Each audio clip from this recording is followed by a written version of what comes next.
Sejam bem-vindos a mais um programa Formando Opinião aqui pela sua TV Web do Estado.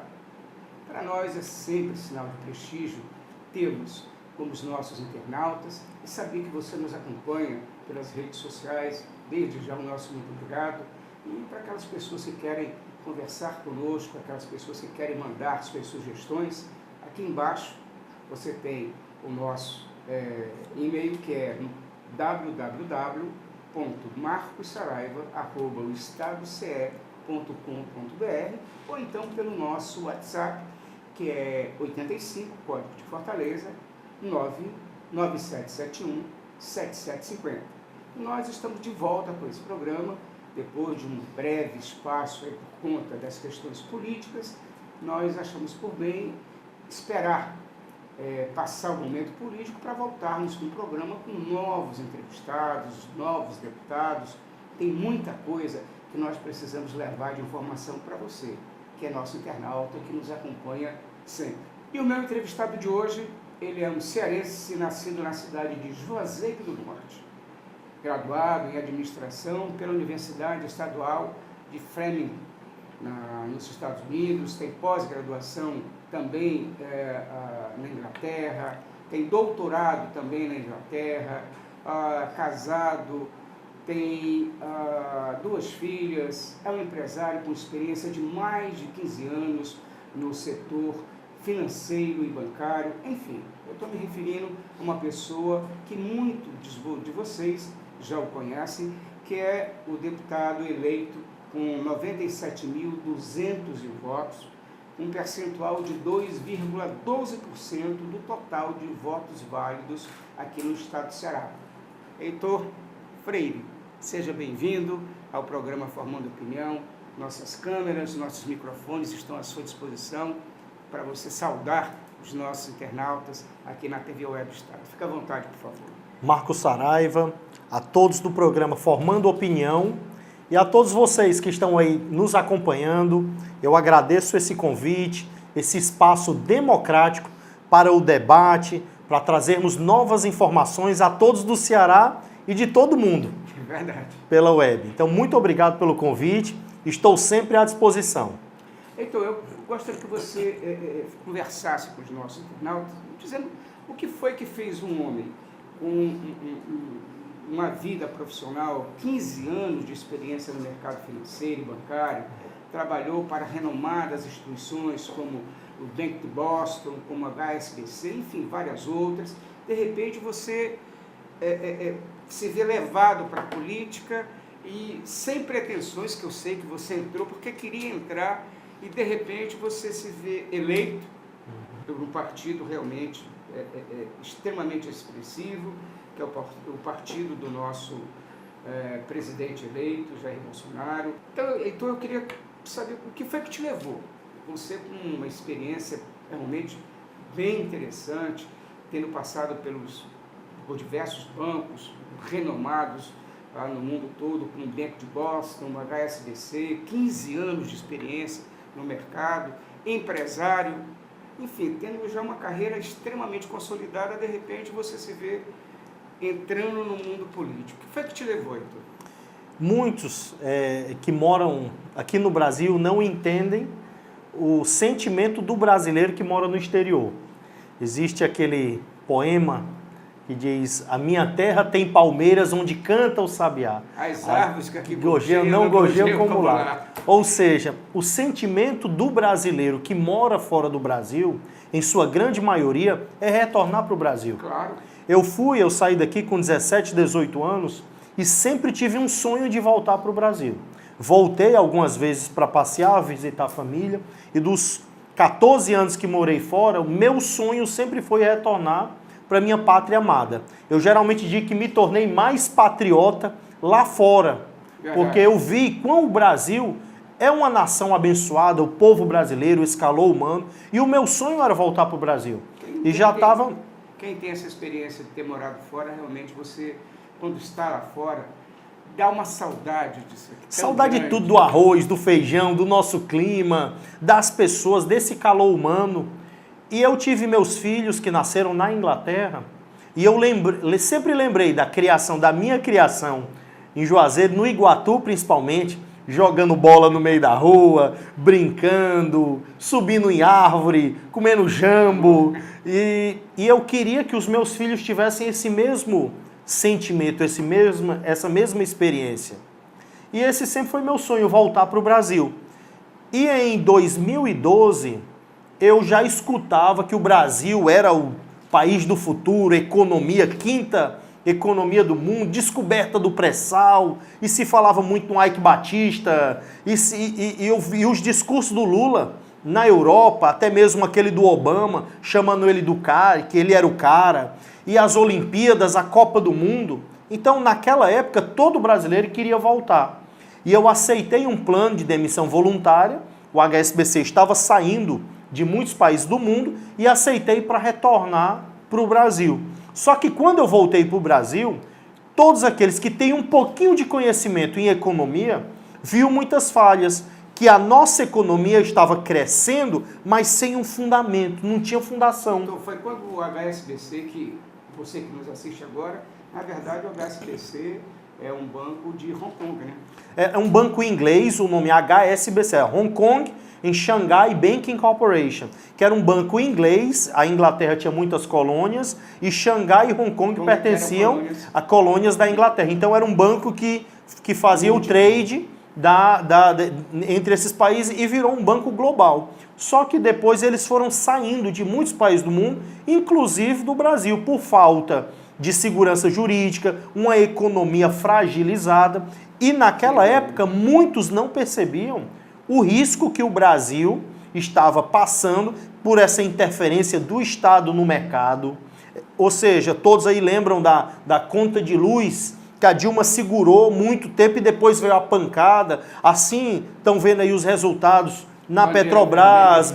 Sim, tinha as bandeiras amarela, vermelha. Ou seja, a interferência do Estado no mercado. Isso é muito perigoso. E a economia, que eles não cuidavam desses juros altos, inflação, a balança fiscal quanto à exportação e importação, e muitas falhas eles vinham cometendo. E não somente isso, o que mais me chocou quando eu voltei para o Brasil foram a falta dos nossos princípios éticos e morais. Quando eu comecei a ver que cultura não era mais o que eu aprendia na escola, onde nós líamos Raquel de Queiroz, Machado de Assis. Cultura era homem tocar, era criança tocar em homem nu, era o vilipêndio de religioso, isso aí sendo chamado de obra de arte, ideologia de gênero, a falta de respeito à polícia, aos professores, alunos apontando o dedo e batendo em professores. E aquilo ali me revoltou, me indignou. Falta de respeito até com os próprios pais, né? Com os pais, com a família. E aquilo me fez mudar e foi o que me fez entrar na política. Muito bem. Então agora eu queria saber de você o seguinte. Dentro, agora que você foi eleito, com uma votação extremamente expressiva, afinal de contas, 97.201 votos, para você saber que tem realmente muita gente acreditando em você, muita gente que depositou em você esse voto de confiança, acreditando nas suas propostas de trabalho. Agora eu te pergunto, quais são essas propostas? O que é que você pretende e como pretende trabalhar isso em Brasília? Eu queria, rapidamente, porque eu tenho mais duas perguntas para te fazer.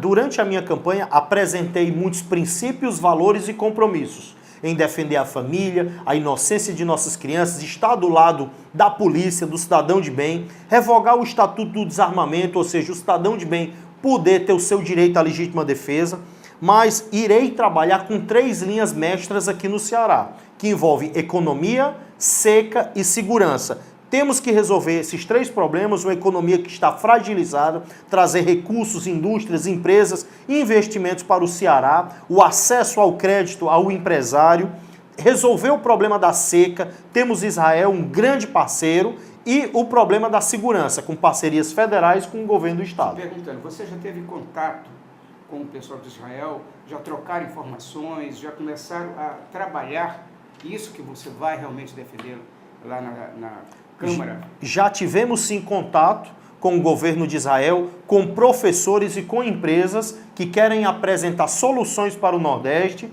Depois de tomarmos posse, esse grupo de parlamentares iremos trazer essas tecnologias para apresentar aqui para o Ceará para resolver o nosso problema da seca. Será que, de repente, agora, com esse teu trabalho que você está desenvolvendo, que você vai realmente trazer aqui para o nosso estado, essa tecnologia de Israel, será que, e com a transposição do Rio São Francisco, será que finalmente o nordestino vai poder dizer: eu tenho água no Nordeste agora?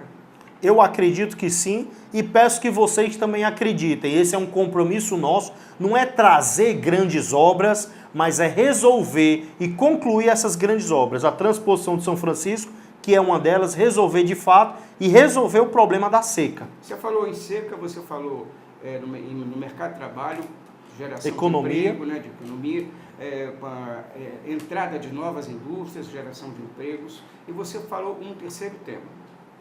Segurança, que é um tema muito importante, precisa de uma atitude enérgica do governo federal. Hoje o Ceará, a Fortaleza, está tomada por facções. Nós não temos medo de enfrentar o crime organizado. Temos ali o Sérgio Moro como nosso ministro da Justiça e Segurança. Nós iremos também resolver no Congresso Nacional respaldar a polícia com excludente de licitude para ficar mais fácil. Bandido bom é bandido morto, vai ser lei para a polícia poder matar com bandido, resolver esse problema. Também cadeia, não tem mais esse negócio de progressão de pena, o que era para ficar 20 anos vai ficar 4 anos, não. Se é 20 anos, vai ficar 20, 30 anos lá dentro e poder dar esse respaldo para a polícia. Se eles têm .40, nós viremos com 45, se eles têm fuzil, nós viremos com canhão, mas essa guerra contra o crime organizado e contra as facções nós iremos vencer. Você é a favor do porte de armas? Porte não, da posse. Isso, eu tenho tanto a posse como o porte, como um cidadão civil, e se eu tenho, por que um outro cidadão não pode ter? Ou se um policial tem, por que um cidadão de bem não pode ter? É falta de treinamento? Então aquele que quer ter a posse e o porte, que ele passe pelo mesmo treinamento e tenha o direito. O bandido está armado. Vamos desarmar primeiro o bandido antes de questionar o cidadão de bem de andar armado. Então eu defendo sim não somente a posse, é o que o Bolsonaro tanto fala, mas eu defendo também o porte de arma para aquele que precisa. Agora, não é o porte onde qualquer pessoa tem acesso à arma ou vai comprar arma em farmácia, em supermercado. Não, ele tem um critério para se chegar lá e você tem que apresentar uma efetiva necessidade. Se você tem essa necessidade, você tem que ter o direito ao porte de arma. Heitor, eu queria te fazer uma pergunta que eu acho que essa pergunta está assim na cabeça de muitos brasileiros.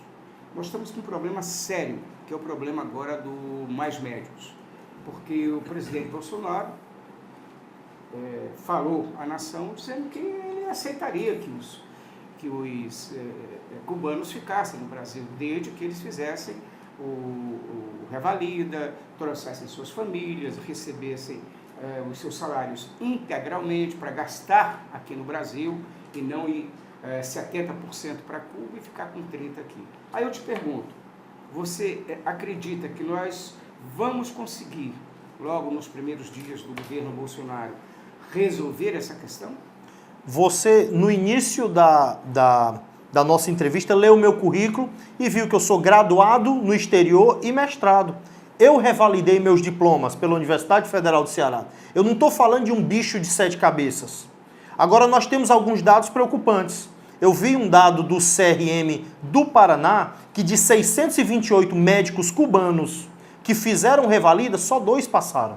Então nós temos ali uma educação de enfermagem, de auxiliares de enfermagem, que não estão passando. Isso é um pouco preocupante. Então, o que o Bolsonaro pediu não é nada absurdo. É que esses diplomas sejam revalidados. Eu revalidei. Isso não é feito do dia para a noite. Ele ia dar um tempo para os cubanos, 6 meses, 1 ano, para que eles pudessem se capacitar a língua ou uma especialização para que revalidassem seus currículos e sua qualificação profissional. Segundo, se eles quiserem mandar esse dinheiro para Cuba, que eles tenham essa liberdade. Agora, o trabalhador ele tem que ganhar, tem que ter acesso a todo o seu dinheiro. Se eles estão recebendo 10 mil, por que 70% tem que ir para o governo? Então isso é errado. Então o Bolsonaro pediu que eles tivessem acesso a todo o seu dinheiro. Terceiro, que eles pudessem trazer suas famílias, os que quisessem, e quarto, aquele que quiser virar brasileiro, que tem o direito de pedir a cidadania brasileira. Os que retornarem para Cuba, ou os que não quiserem retornar para Cuba, quiserem pedir asilo político, Bolsonaro diz que também vai dar esse asilo político para eles. Hoje nós temos mais de 20 mil brasileiros formados no exterior, esperando passar no Revalida para entrar no Mais Médico ou no mercado de trabalho. Mais de 20 mil brasileiros. Muitas prefeituras demitiram médicos brasileiros para empregar nesse regime de escravidão os cubanos. Então isso está errado. Não, eu acredito que isso vai ser resolvido. Temos muitos brasileiros, como eu disse, mais de 20 mil. Temos médicos suficientes dentro do Brasil para atender esse mercado do trabalho. Agora existiu, infelizmente, uma máfia, que muitas prefeituras demitiram o médico brasileiro que pagava mais para poder empregar um médico cubano naquele regime de escravidão, viajando, tendo que andar em comunidades com acesso a pouco, a 30% do seu salário. Isso aí tem como ser resolvido. Temos médicos no Brasil, são dados do Conselho de Medicina e da Associação Médica Brasileira. Temos médicos e temos esses brasileiros, mais de 20 mil que estão passando pelo Revalida. E os cubanos que quiserem ficar e continuarem como médico, basta pedir ali um asilo político. Então, infelizmente, tem muitos de forma maldosa aumentando essa situação, mas o que Bolsonaro pediu foi apenas que esses cubanos tenham a dignidade e a humanidade como brasileiros, tenham acesso, acesso ao que um cidadão brasileiro tem. Heitor, eu queria saber de você uma coisa que eu acho extremamente importante. Eu sei que você tem uma grande proximidade com o presidente eleito, Jair Bolsonaro, além de ser o presidente do PSL aqui no nosso estado. E essa proximidade te dá a condição de ter informações que para nós é muito válida. Eu queria saber de você se você, como nordestino, como cearense, já conversou com o presidente e quais os planos do presidente para o nosso Nordeste, principalmente para o nosso Ceará, que é aqui que nós vivemos. O Ceará vai ser um estado especial para o Bolsonaro. Por quê? Pode prestar atenção que ele sempre menciona Crateús, a família do seu sogro é daqui do Ceará. Então o Ceará vai ser um estado que vai ter uma atenção especial da primeira-dama e do nosso presidente. E claro, eu como tenho essa proximidade, sou tratado muitas vezes como um membro da família, eu digo que tenho um carinho especial pelo Bolsonaro, como de um pai, aprendi a admirá-lo, a respeitar, e ele ganhou esse meu carinho com a sua figura, esse cidadão de bem que ele é. Então, vou sim lutar para que o nosso Ceará possa ter essa atenção especial, para que o Ceará, de fato, se torne um estado que nós merecemos ser, um estado rico e, quem sabe, o mais forte do Brasil. Então, vou trabalhar para isso e usar dessa aproximação para trazer o máximo possível aqui para o Nordeste. Depois eu até falo um pouco mais sobre um projeto que estou apresentando à equipe de transição, que é a Secretaria do Nordeste, junto com Julian Lemos, Daiane Pimentel, que são deputados federais eleitos, capitaneado aí pelo Julian, que é muito próximo, hoje um dos conselheiros pessoais do nosso presidente, essa Secretaria do Nordeste. Então, isso é exatamente para apresentar necessidades e trazer coisas específicas aqui para a nossa região. Então, eu queria já, aproveitando que você está dizendo isso, eu quero te fazer um convite para que no primeiro, segundo mês, logo de governo, assim que for apresentado esse projeto, você volte ao nosso programa para falar, não só para os nordestinos, mas para o Brasil, o que é esse projeto e em que vai realmente contribuir para o desenvolvimento da nossa terra. Infelizmente, nós estamos chegando ao final do nosso programa.